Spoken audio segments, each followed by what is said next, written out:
Hello, my name is Andrew Keane. Welcome to Keane on America, the daily interview show about the United States.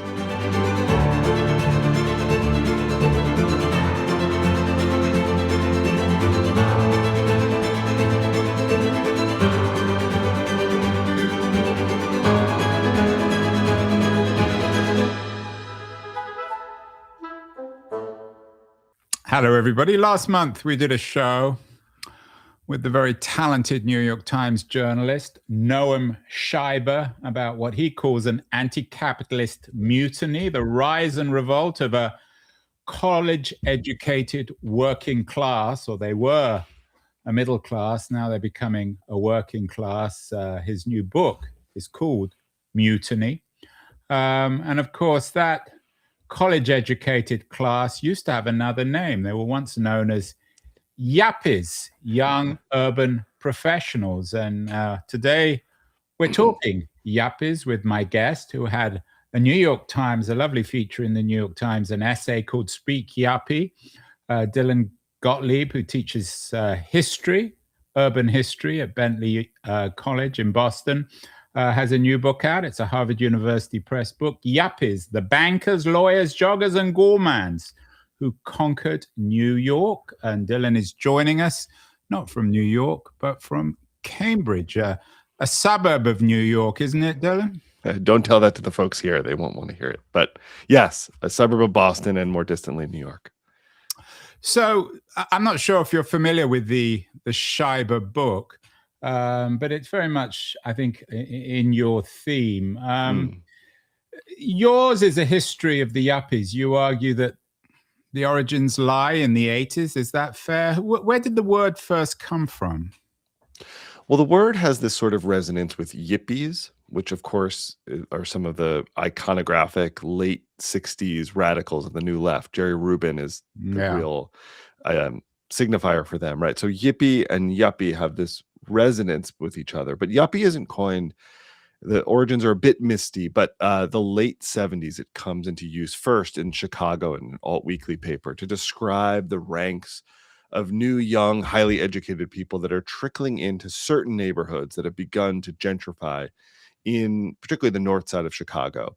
But the word doesn't really come into full and dominant cultural usage until 1984, when it becomes associated with supporters of Gary Hart's campaign, this sort of prototypical yuppie candidate who storms on the scene in the Democratic presidential primary, and I'm sure we'll talk about, represented a new sort of vanguard of the professional class within the party.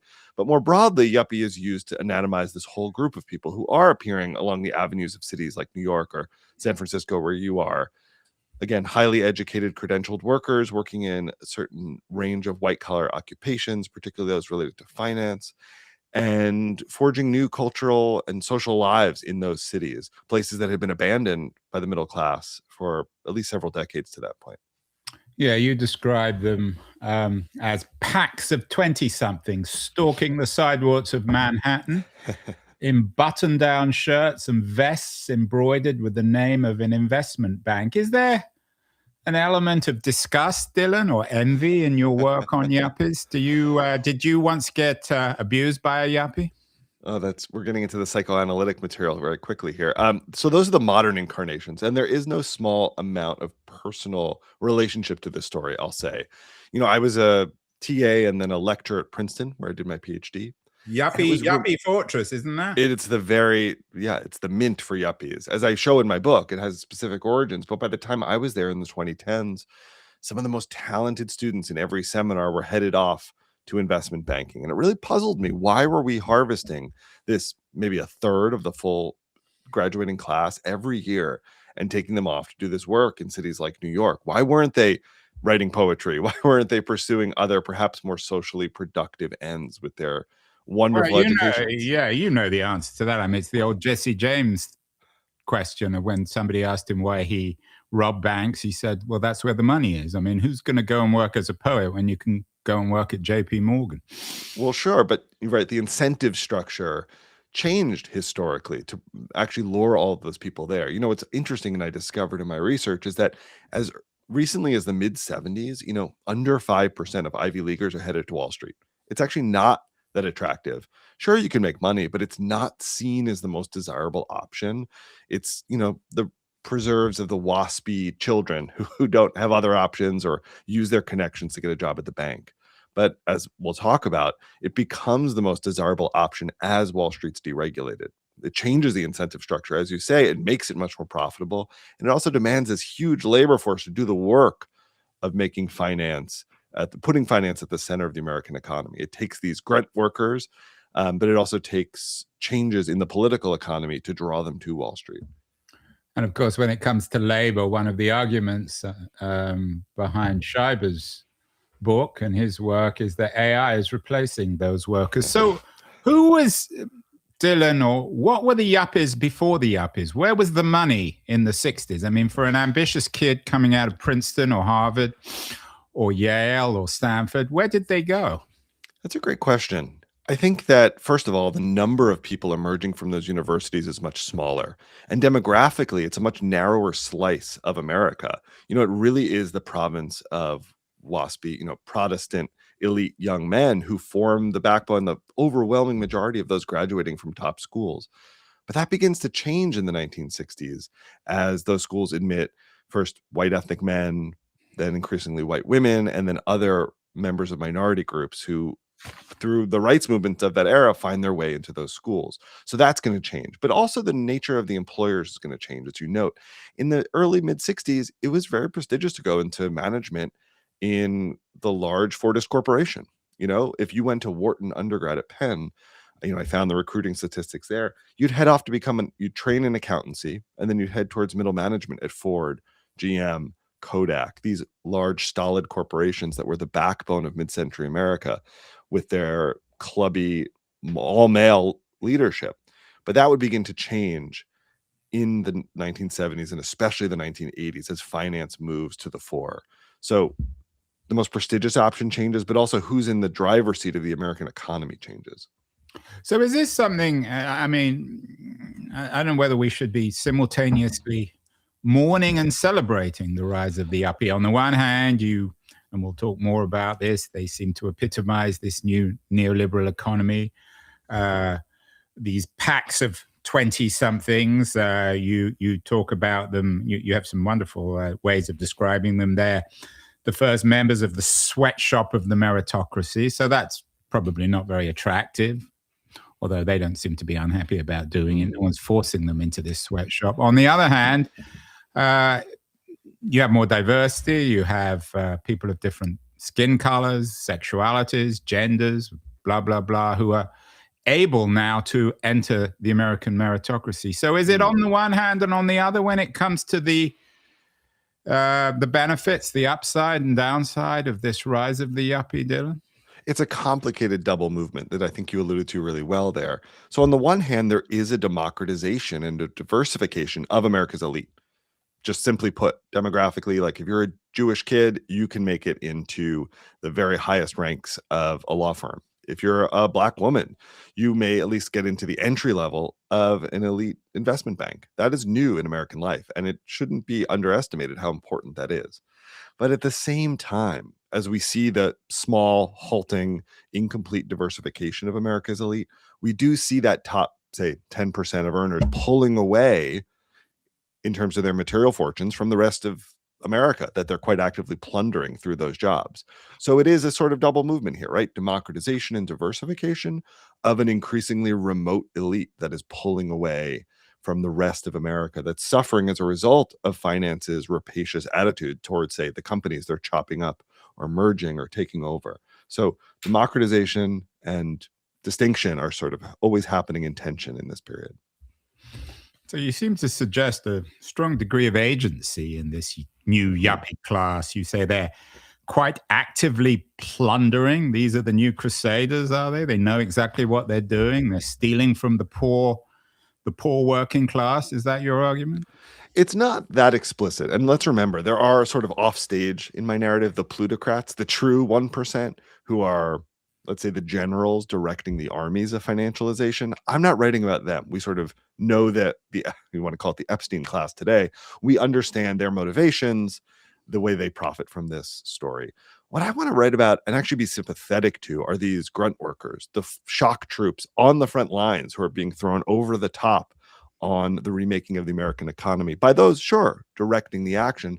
It takes ordinary people to do the daily work of financialization, to draft the memos, to proofread the motions, to imagine the trades or the deals. It really is labor. And my book is in part a labor history in that sense. And in that way, I want to be sympathetic to the choices of these yuppies in this moment who are making tough decisions about what industries to enter under conditions that have transformed since, say, the 1960s, when there were 2 jobs for every college graduate. If you graduate in 1979, 1981, in the midst of a recession, and you're competing against a much larger group of college-educated graduates, maybe the path of least resistance, but also most security, is to go to a career services meeting where a bank recruiter is there and you say, yep, sign me up. This is a path towards middle-class respectability and security. This is a prestigious option. I'm a good student who made it here on strength of my credentials, and I want to continue to do that. So I'm sympathetic to the choices they're making within a larger political economy that I'm less sympathetic to. And you talk about, as I said, this sweatshop of the meritocracy. It's a lovely phrase, Dylan, but for people who have actually worked in a sweatshop or even know anything about a sweatshop, and people stuffed into unpleasant buildings in South Asia, describing a law firm or a bank in New York as a sweatshop seems a little bit of a stretch, isn't it? Oh, it's a little bit hyperbolic, and I appreciate that. But it's meant to be provocative. And I will say it's not my term. It's actually the term that young law associates apply to their very own firms. And while it might be over the top, it is perceptive about the new forms of labor organization and control that they're experiencing on the front lines of financialization. In the 1950s, if you became an associate at, say, Cravath, the ultimate white shoe law firm, it was one associate to every partner. You were apprenticing for, hopefully, not all of them, but hopefully a long tenure at the firm. You yourself were probably out of that WASP elite, out of the top 3 Ivy League law schools. It was a clubby, if exclusionary world, and you worked a lot less than you would later. But after finance and its sort of transaction-driven attitude came to the law firm and transformed it, this working conditions for those young associates do become much more exploitative and extractive. Sure, it's not literally sweated labor, but in terms of the profit margins extracted from those associates, it really does look like conditions of disposability that are familiar from the factory floor. And they're working under new conditions of almost Taylorism that are rolled out as law firms and banks bring in MBAs to regularize and surveil their employment systems. So they get computerized billing sheets. They can track how many minutes an associate's been in the bathroom, or how many breaks they've taken, how much they've reached or approached 100% utilization rate, they call it, for the fictional associate who took no breaks, had no personal conversations, didn't eat lunch. And so as associates are increasingly tracked, surveilled, asked to work 60, 70, even 75-hour weeks, month after month after month, they realize this is unsustainable, it's exhausting, and many of them quit. But that's by design. They're disposable. Now it's 4 associates for every partner by the mid-'80s. And there's always a new class of increasingly indebted law students waiting to replace them. So in terms of this, you might say, surplus army of labor, in terms of the, you might say, proletarianization of white-collar workers and immiseration, it's not quite a sweatshop. They're sweating more often at the gym than in the law firm. But there are similar conditions of exploitation that we shouldn't forget. No wonder Jeff Bezos, who was an early yuppie, I think he went after graduating from your university, Princeton. I don't know what he studied there. I think he studied computer science or math. He went to a bank and then found it probably a little too exploitive. So he came out west to start Amazon, and maybe became opened another chapter in the exploitation surveillance economy. Sure. You mentioned the cultural aspects. The subtitle of your book. And they're not just bankers and lawyers; they're also joggers and gourmands who conquered New York. The picture on the cover looks like something out of When Harry Met Sally. Is the cultural element important, Dylan, or is it just fun to make fun of these young professionals who, when they weren't working, worked even harder, jogging around Central Park or eating at these expensive restaurants? I'm trying to make sense of their entire worldview, experiences, and work, but also leisure, which I do think is fundamental to the class transformation and class formation story that I'm telling here. Because yuppies don't understand themselves just as meritocrats, upwardly mobile in the workplace, but as fully fleshed individuals, as we all are. And so to understand them using all the tools of social history, I wanted to go out of the workplace, beyond the workplace, and into their leisure time. So let's take something like running, which is so iconic when we think about 1980s New York.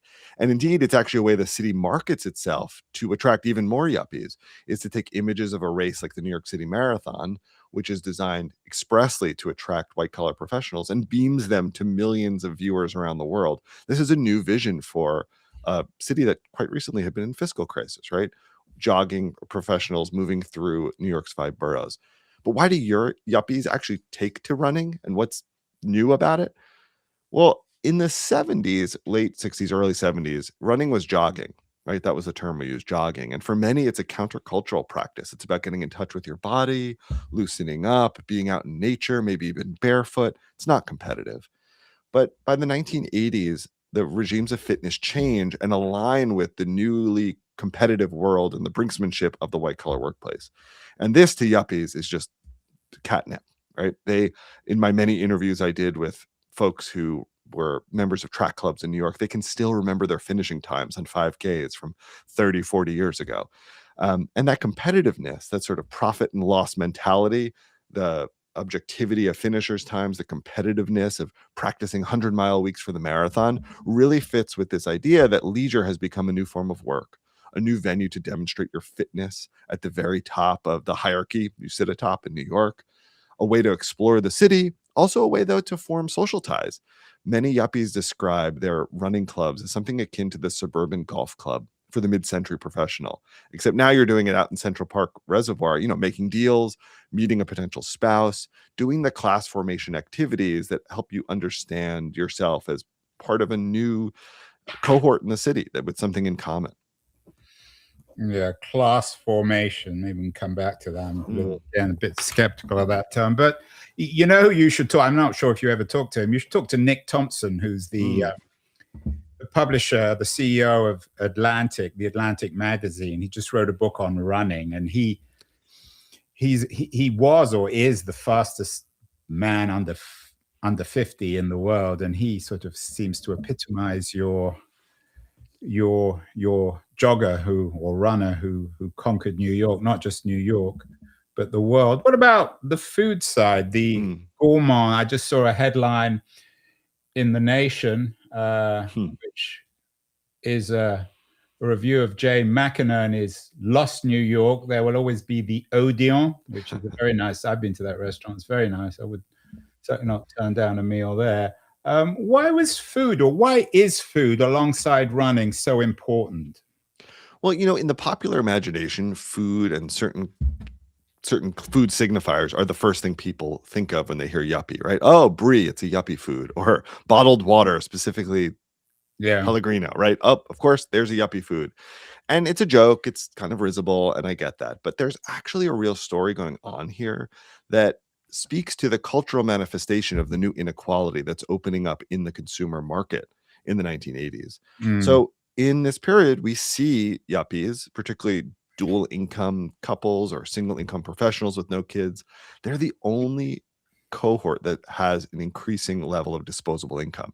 Everyone else, people with kids, non-college educated Americans, they're all seeing downward disposable income levels when accounting for inflation, accounting for job loss, and deindustrialization. So on this material basis forges a whole new culture of upscale consumption. Retailers understand that they can either chase the downwardly mobile consumer and race to the bottom on price, or rebrand and chase the upwardly mobile, those who are enjoying the fruits of an unequal economy. And that's what many do, particularly in a city like New York, where Dean and DeLuca, the Silver Palette, Eat by Zabar's, the Odeon, McNally's restaurants, all of them understand that if you rebrand for the new population that's enjoying the spoils of the financial economy, you can have this value add market that's ripe for the taking. Now, for yuppies, why are they interested in it, right? Well, these are a class of people who made their name on higher education, right? It's not inherited wealth. It's about demonstrating your savoir-faire and cosmopolitanism, and you're, talking about your trips to Europe that you took during college and demonstrating it through wise consumption choices, broadcasting it for an audience of fellow yuppies, and to gain the most sort of social esteem by consuming omnivorously across the city that's being designed for you and your tastes. Speaking of McInerney, he was very popular in the 1980s. Do the Yuppies have a scribe or a filmmaker? I mean, what about the role of, McInerney, of course, is famously associated with the club scene and drugs, designer drugs. Do they have a scribe? And what's the role of sex and drugs and rock and roll in all this? That's a great question. I think that Bret Easton Ellis has become probably the leading satirist of these people, because I think he perhaps was one and grasped them deeply, the sort of the moral emptiness at the center of these pursuits. He satirizes really beautifully in American Psycho. Well, not beautifully. No one should use the word with that book or film. Well, McInerney, of course, is like him in some ways as well. Absolutely. So there is this quality of the hedonistic excess. Cocaine as the ultimate boost to one's ego. Forget LSD, which was all about communing and sort of leveling and dissolving the ego. Cocaine is a drug thing. Exactly. But cocaine is a drug of the 80s to boost the ego for the competitive nightlife that follows an exhausting day at the office. So there is some resonance with the drugs that are being taken that align with the material shifts in work, in leisure. In terms of other forms of culture, there's some interesting stories. I think actually of Min Jin Lee here. Her first book, Free Food for Millionaires, is actually the story of, an Asian American woman who finds herself in a law firm. Actually, so there's a sort of different non-white male account of this era as one of breaking into the provinces that were not formally open to different sort of workers and finding them strange and alienating, but also alluring. And so that's a vein of literature that maybe we don't associate it with yuppiedom, but I think maybe we should. How much yuppies are obviously very much a feature of the 80s, but a lot of the ways you're describing this new class and this new economy bring to mind Gatsby and the 20s in America. What are the comparisons? Of course, Thorstein Veblen's theory of the leisure class, I'm sure you know that book off by heart, speaks of the old leisure class, which is replaced in some ways by Gatsby and the new class of the 20s. Is history in a way, or was history in a way, repeating itself in the 80s? That's a great question. And it's funny because actually some of the iconic styles of the 1980s rehash maybe the deco styles of the 1920s. There's a self-consciousness about reviving that cultural moment. And it's maybe not a fully self-aware realization that they're in the midst of a bull market that resembles the frothy 1920s in a similar way. But Gatsby, you kind of hit the nail on the head. I use a Gatsby quote to open my book, to sort of call back to that early era of acquisitiveness and also to that striving quality that Gatsby comes from the provinces and finds his way into the very heart of American capitalism. That is a recurrent theme in American life that is resurrected in the 1980s. But what I think is different is it's a post-65 America. It's a post-women's movement America. And it's a different group of people who are now going to storm the citadel of American capitalism, not just the farm boy from the West who makes good at Yale and then finds his way to Wall Street, but now a whole range of people who are coming to corporate life, maybe as a realization of their feminist leadings from the 70s. This is one way to actualize those dreams. However skeptical we might be of that now, it could be seen as one totem of liberation was to storm the ranks of partners at Skadden Arps. You were the first woman to do it. It's a different type of person than the Gatsbys of the 1920s, even if the financial machinations are quite familiar. Yes, storming the ramparts, the way you talk, I'm not sure if it's Marxist language, but you imply in some ways, and maybe you disagree with this still, and that there is an element of criminality about all this. Maybe not in terms of the law, but maybe in the moral universe. Of course, Gatsby himself was very much, at least according to Fitzgerald, bound up with criminals of one kind or another. That's It's one of the more interesting sides of his story. In your view, is there a criminal quality to the yuppie class, either in grand historical terms or literally in terms of the way in which they're stealing from other people? That's a great question that I haven't really thought about before. I mean, behind every great fortune is a great crime. Who said that? Is that Tolstoy? I don't remember. I'm sure. But Winston Churchill. there you go. No. I mean, so in a larger sense, is inequality a social sin? I think we can probably say so at some point. But I don't think it's fully criminal in the sense that I am sympathetic to my individual actors' choices, given the set of incentives and political economy they are confronted with in this moment.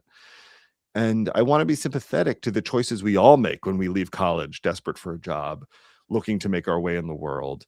And we don't choose the circumstances in which we enter that job market. We to quote somebody else, we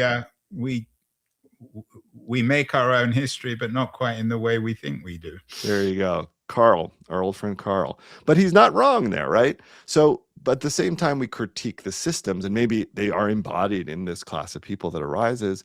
I do want to be sympathetic to them as workers, right? As people who are making choices, making history to the extent that they can within, let's say, a mode of production they haven't determined.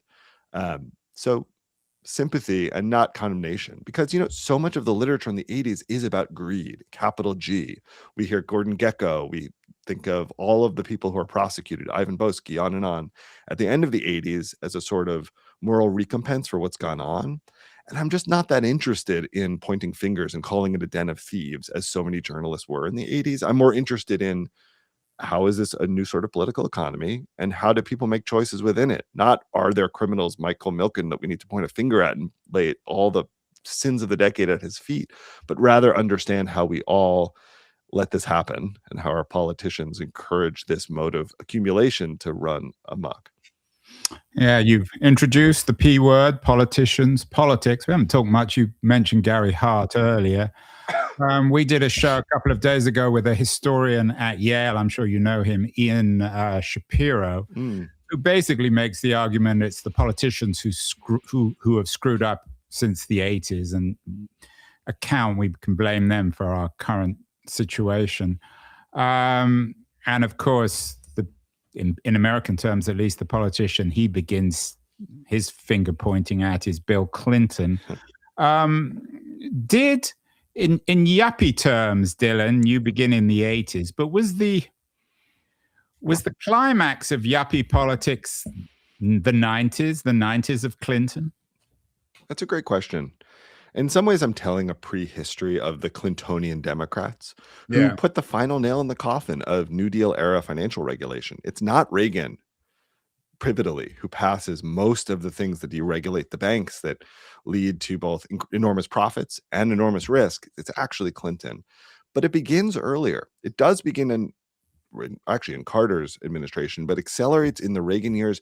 But those bills are not passed by Republicans by and large, but by Democrats. People like Chuck Schumer, who are making very quickly more money from Wall Street than even the more senior members of the Senate Banking Committee, are thinking about a new sort of growth engine for both the city's economy in New York and the nation's by pivoting to finance, which will, by the mid-'80s, outpace manufacturing and services as the very engine of our economy. Politicians like a Schumer and later a Clinton will see this as a way to compete on the world stage, have a competitive advantage for the US, who will not be the manufacturing powerhouse of the world anymore. They see the writing on the wall, and they're looking to hasten that transition, to move towards a technology-heavy, technocratic governance that puts yuppies at the vanguard, whether they're on Wall Street or later Silicon Valley. So yes, all the changes that are brought about by Clinton are inaugurated, I think, in the 70s, accelerate in the 80s, and climax in the 90s. Do you think that this worked in a sense? I mean, I use that word carefully, work, because as you acknowledge, there were all sorts of problems with it and all sorts of ironies and paradoxes, including the fact that a lot of the Yuppies were rather miserable in having to work so hard in their so-called sweatshops. That this could work in a Cold War environment. Shapiro, of course, begins his story with the fall of the wall, and Fukuyama's famous End of History, which was only really the beginning of history. But Sure. you could have the rise of a yuppie class in the 80s when you had the existence of the Soviet Union and its empire. And suddenly, when that disappeared, everything looked a bit different, even in New York, which is a long way from Moscow. Yeah, it's funny. I haven't really thought about it so much as a Cold War story, but actually as one of the first chapters of financial globalization, where certain cities like New York are actually, even as early as the 1970s, thinking about themselves competing not just with or sitting atop an American domestic market, say in corporate headquarters, but thinking about competing with Singapore, competing with London, competing with all the other nodes of finance capital in the world. And as early as the 1970s, in the midst of the fiscal crisis, New York banks are saying, hey, we need more deregulation locally. What if we turn Manhattan into a free trade banking zone off the coast of the United States? And indeed they do, to absolve themselves of some of the Federal Reserve requirements, to make them sort of a special economic zone in the mode that Quinn Slobodian has written about, to turn New York, in a sense, into Singapore. And so in that sense, I think the 70s, as others have written, of course, is actually one of the first salvos in financial globalization, as well as in the rise of the class who does that work. So this is a familiar story if you were in London after the Big Bang and you looked at Canary Wharf and its transformation. But I've heard from people around the world who say, well, this yuppie story, it's actually very resonant with my time in Mexico City or in Hong Kong, that wherever this financialized economy appears, and as you're right, in an accelerating fashion after the end of the Cold War, it produces this class of workers to do the work of financialization, to be the brokers, to be the lawyers, to be the white-collar management consultants who will remake the economy in a pattern set by New York, I would say first, in the 80s. Yeah, I don't know if you've seen the new book by Patrick Radden Keefe, London Falling, which is a book about the sort of last gasp of what you would call financialization in London, where everything becomes internationalized.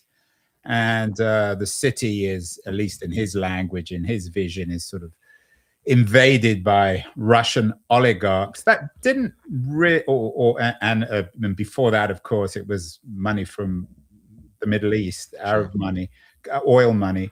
That didn't happen as much in New York. Although when you walk around New York now and you see these huge buildings, which are mostly empty, full of apartments worth millions, sometimes billions of dollars. At what point was your sweatshop, your sort of domestic sweatshop economy in New York replaced by a more globalized international one? That's a great question. I think that already by the 1970s, the petrodollars that are coming out of, say, OPEC states are already flowing through New York. So you might not have Saudi bankers in New York, but the dollars are already flowing through the commercial banks that are located there. That, investment banks are writing underwriting new securities to redevelop what was still being called the third world at the time. I do think that New York is actually a central node in the remaking of the global economy in this period. You're right, though, that we don't have sheiks walking down the street quite yet, but you're in an accelerating way after or during the bull market of the 1990s, we begin to see capital flow to New York as a hedge against international instability. And especially in Bloomberg's New York, which he, of course, terms the luxury city, where the express policy is to attract the world's best and brightest, whether they're the professionals on the front lines or the investment class, the real estate and oligarchs who will sit or more likely not sit in those apartments atop the super tall towers. The vast rezoning of New York to their ends happens in accelerated fashion in the 2000s, 2010s under Bloomberg. But now, interestingly, we have Mamdani, who's proposing in a very contested proposal to tax those extra homes located there as a strike back, maybe symbolic, maybe actually real, to extract some value back for the local economy they sit or that they've profited off of but don't really pay into. I want to come to Mamdani in a minute, but we can't talk about all this without mentioning the current American president, who doesn't need a name. We know who he is. You write about him in your New York Times piece, suggesting that the tribune of the white working class, the reactionary working class from Queens, is, of course, Donald Trump. You literally use that word, tribune. So the hard hats begin, and we've done shows on the hard hats, Nixon, blah, blah, blah. How important is Trump in developing a critique of yuppie culture and yuppie economics? And the obvious irony is, of all the people to be making the critique of the yuppies, it's Donald Trump. This is the irony. I think that many commentators misplace him or mislabel him as a yuppie. They think 80s, they think New York, they think rich, they call him a yuppie. But I think that's profoundly wrong. He's an outer borough striver who, on the strength not really of his educational credentials or his own intellectual sophistication, but really his father's funds, plays at a real estate developer. And there's this wonderful picture. It's a cover, I believe, of New York Magazine I saw in my research from 1988. And it's a picture of all the big New York families in real estate. The Rudins are there. And Trump is in the back, like trying to peer out over their shoulders, like, hey, I'm here too, as sort of this imposter. I'm sure you've seen the movie The Apprentice, which there it is. Does a very good job with it. Exactly, right? So he wants to gain the esteem of these real estate investors. He wants to gain the respect of the yuppies he's meeting at the clubs, but he just doesn't have the manners and he doesn't have the juice, really, right? They don't respect him. They think he's should go back to Queens and be a slumlord like his father. And that resentment over his rejections, he skulks off to New Jersey to try and make his way in Atlantic City. That rejection foments all sorts of resentments that, of course, have racial connotations as well. Don't forget, in 1989, he takes out a full-page ad calling for the death penalty for the incorrectly accused so-called perpetrators of the Central Park 5 assault, but also a profound resentment at the new elite that's in the city. And so if you're a Staten Island hard hat, you're someone listening to talk radio in New York and the outer boroughs or suburbs, his resentments rhyme with yours. There's a sense that who are these new people moving into my neighborhood, my city, changing its orientation, who, I'm having a tougher time making ends meet as real estate prices begin to climb in my neighborhood in Brooklyn. Who are these new arrivals? And Trump later would ventriloquize those resentments at a national level, where a similar resentment at a cosmopolitan urban elite would be a hallmark of the Trump coalition. We mistake this sometimes as a working class animus, but no, if you're quite well off but living in the hinterland, maybe a less educated owner of a construction company or an RV salesman who's done quite well for himself financially, but still resents that cosmopolitan elite who refuses you entry, who makes fun of you because you don't know which fork to use. Well, it's not hard to make fun of an RV salesman, is it? Well, Jim? there you go. But they, maybe they deserve our ire. But, Trump can ventriloquize those resentments and give them a sense of power and pleasure by poking fun at that supercilious elite who've rejected them in turn. So in that sense, I feel like Trump is very much a New York character. But New York is the whole universe, isn't it? Queens is the hinterland of the city, and there's a core and periphery just like there is. Yeah, and then you've got Cambridge up the road and San Francisco to the west. You contributed, I think, to a collection, The Limits of Professional Class Liberalism. Of course, all liberals were horrified with Trump's remarks about the Central Park 5 or 7, however many there were, and the implicit, sometimes explicit liberalism. What's your take on the liberalism of this professional class? Is it genuine? Is it self-interested? Is it absurd? Does it all end with Bill and Hillary and their ugliness in one way or the other? I think it's a foreshortened version of liberalism that it does have some real promise to it, just like going back to the democratization of the elite, right? It is remarkable that women make up 40% of law students by the end of the 80s. That is a seismic change in American life that shouldn't be discounted. But at the same time, liberals need to reconcile those gains of the rights movements of the 60s with the increasingly unequal political economy that they're inaugurating, say with financialization or with the rise of Silicon Valley. How do you make sense of those two things together? And that's difficult. It's hard to square that circle. And sometimes it produces some very perverse outcomes. The idea that we've moved past the problem of race once Obama's elected, for example. Sure, he was the editor of the Harvard Law Review. That's wonderful and remarkable and something that could never have occurred. Well, he was a bit of a yuppie himself in his own way. I don't know if he ran, but he carried his coffee around with him. And deeply yuppie. I mean, he meets his wife while interning at Sidley Austin, a Chicago law firm. He's through and through an embodiment of this contradiction, right? A black face in a high place which we should applaud, right? We should note as a sign of progress. But if that's the limit of our horizon of transformative change in a country that's actually getting more unequal all the time, where the racial wealth gap is the same or worse as it had been 50 years earlier, it's a very limited vision for what liberalism can do and should do. Just a series of technocratic nudges and fixes is not going to get us very far. And that seemed to be how, say, Obama governed. Famously, he used the term smart 900 times while he was in office. Smart is the watchword for yuppies, right? They want smart policy. They want technocratic fixes. They want abundance. They want something they can read in a policy packet or an Atlantic article. So I'm guessing you're not a big fan of Pete Buttigieg. Oh, I think he's every boomer's idea of a good, successful young man. And, he's very smart, but perhaps too smart for his own good. And I think lacks the sort of small d democratic impulse to lift up all the people that are needed to build a large coalition, not just those who feel that their savvy is being satisfied by yet another smart policy. Were there any people who really began to understand this? I mean, there are a lot of people. I'm not saying what you're saying isn't original. It is, sure. And you certainly wrap it in an original way, Dylan. But more and more people are coming to understand what's happened over the last 40 years. You should have a look at the Shapiro book. I think you'd find it interesting. But I think of somebody like Robert Reich, who fought the good fight within the Clinton administration and lost, or others on the left within the Clinton administration who were left or who were sidelined or who quit. Does anyone come to mind for you who warned us about what was actually happening in the 80s and 90s? That's a great question. In a progressive sense. Yeah, I think that the figure I was going to raise was Reich, because he, in the first Clinton term, wages this battle from a left liberal perspective, a real critique of post-industrial transition.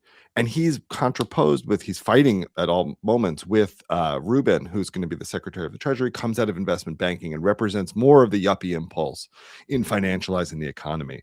And they go back and forth on economic policy. Who's going to win? Are we going to listen to the bond markets and their discipline?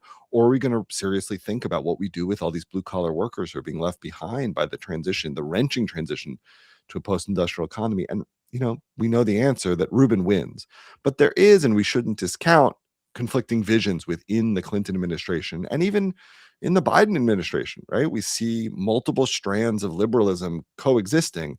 The question is which wins, which feels commonsensical, which feels possible. And in that sense, that foreshortened vision of professional class liberalism, it does win. It says, well, we got to run this by the CBO. We can't deficit spend. We can't be pie in the sky. We need to sound fiscal discipline. The bond markets do ultimately rule things, and our donors on Wall Street have our ear. And it's very difficult to make transformative industrial policy or real climate action when you need JP Morgan Chase, or you see them at the fundraising dinner that you'll be attending that evening. Yeah, a few weeks ago, I was in Washington, D.C., and I went to interview Peter Edelman, who quit in disgust within the Clinton administration. Long time, he's an old man now, but a long time fighter on inequality and poverty. A couple more questions. You've been very generous with your time, Dylan. This new class, and no longer a new class, the old class by the 20-teens or even the beginning of the 20th century, these bankers, lawyers, joggers, and gourmands who conquered New York. It didn't, of course, conquer the West Coast. And with the rise of the internet and a bro culture, a bro economy, that's the right word, or white words to describe it, the digital revolution, do these yuppies in New York, are they increasingly marginalized themselves? It's an interesting question. I think one thing that persists is the recruiting pipeline that's constructed in the 1980s is actually a replicable structure that's picked up by other industries. In the 1990s, it's management consulting that goes to America's campuses and siphons off a whole generation to work there. In the 2000s, as you intimate, it's Silicon Valley that does a similar thing with America's best and brightest. So in that sense, the structures that shape young meritocrats' decisions about where to work, they're actually quite persistent. Are they being left behind now? Well, there's a larger question about a white-collar job apocalypse that many of us are thinking through and arguing about. And that's the Schreiber mutiny argument. So there are two things going on there. One, there is already, for a long time, a downwardly mobile tranche of yuppies that already were identified by Barbara Ehrenreich decades ago. The journalists, the academics, those whose work and conditions, whose wages were already falling relative to those People like you and I, Dylan. The downwardly mobile. It's very apt. But, those are perhaps people who voted for Mamdani and want to align themselves or see themselves as increasingly precarious in this new economy. And then there are those investment bankers who thought they made all the right decisions. They thought they positioned themselves for a lifetime of high earnings, even if those industries are precarious and will dispense them as soon as the markets go bust. But now are facing a technological replacement, which I think is not yet fully arrived. And I think is actually just a bludgeon that employers are using to cut bloated workforces. I talked to a HR representative for an investment bank recently. I won't name her or the bank, but she said, we're moving from a pyramid structure to a cylinder structure for employment. What does that mean? Our base of entry-level workers is just going to be much smaller than it was before. We're going to select just the best and brightest and promote them. And that really does portend a new era. I'm writing about the era of the large pyramid, the exploited many at the bottom who hope to make it to the top of this white-collar world. But what happens if our elite shrinks? Does it go extinct? Does it replicate itself? Does it get more exclusive and white and male as it did in mid-century? No one knows, but it's certainly interesting to watch that space. Well, let's end with Mamdani. I don't suppose you read the Free Press very often, but there was an interesting piece in it last year about how your yuppies, or how the yuppies, but they're Dylan Gottlieb's yuppies, you own the term now, Dylan, became socialists. Is there some truth to this, that the yuppies, because, it's partly this mutiny of the college-educated ex-middle class, meritocratic class, increasingly becoming the working class? Is socialism, or Mamdani-style socialism, is it the new preserve of the yuppie, especially in New York? Sure, right. I was going to say there's a geographical story here as well. When all the journalists live in Brooklyn, the stories they seem to tell is about their friends. So let's take this all with a grain of salt. I would say 50% of my guests are from Brooklyn. It's astonishing. Tells us something. Maybe that's book 2 for me. But I do think there's some truth, and it's a longer running trend than, say, just COVID, that the pressures of the sweatshop of the meritocracy have embittered and immiserated many members of this professional class. If you're an academic, their working conditions are demonstrably worse than they were 40 years ago, when 70% of academics were tenure track. If you're a doctor, you're graded on a scale that has striking resemblance to those of a factory worker or an Amazon employee, right? I know doctors, and they're immiserated as well. You're competing in a very we've done shows on the misery of, well, everyone's miserable these days. Sure. But you're competing in a very expensive housing market. The cost of the education to replicate your social standing for your children has skyrocketed. All sorts of these yuppie inputs are going up in cost. And at the same time, the pathway to economic security through professions that were once respectable and well-paying, journalism, academia, medicine, they're narrowing. It hasn't hit the investment bankers quite yet, but with the rise of AI, I do think that you'll see more and more workers who we might have called yuppies understand that their plight actually has more to do with the Amazon employee, has more to do with the DoorDash delivery person, maybe. The problem is there's this whole edifice of professional ideology, of myth-making, right? Meritocratic thinking is very pervasive and very deep. You've been told you're a very special boy since you were little, since you were accepted into Yale. And it's going to be hard to break that sense of professional. Well, not everybody goes to Yale. Maybe sure. In your world, Dylan, but so it's a precariat of the world unite. You have nothing to lose but what? Your sense of specialness? Everything to lose but your running shoes. I don't know if the lawyers will truly see themselves as embattled workers or say, nope, I'm different, I'm smarter. That's going to be a real political question in the coming decades. Well, it's all very relevant. The book is out this week. Yuppies, the bankers, lawyers, joggers, and gourmands who conquered New York. I think you can tell from Dylan Gottlieb's incredibly articulate and entertaining presentation that this is not a boring academic book. It's not a boring academic subject. Maybe, Dylan, you should have called it The Theory of the Unleisured Class. That's a great idea for the paperback. Well, congratulations on the book. It's out this week. Lovely to see you on the show, Dylan. Thank you again. Thanks so much. Hi, this is Andrew again. Thank you so much for listening or watching the show. If you enjoyed it, please subscribe. We're on Substack, YouTube, Apple, Spotify, all the platforms. And I'd be very curious as to your comments as well on what you think of the show, how it can be improved, and the kinds of guests that you would enjoy hearing or listening to in future. Thank you again.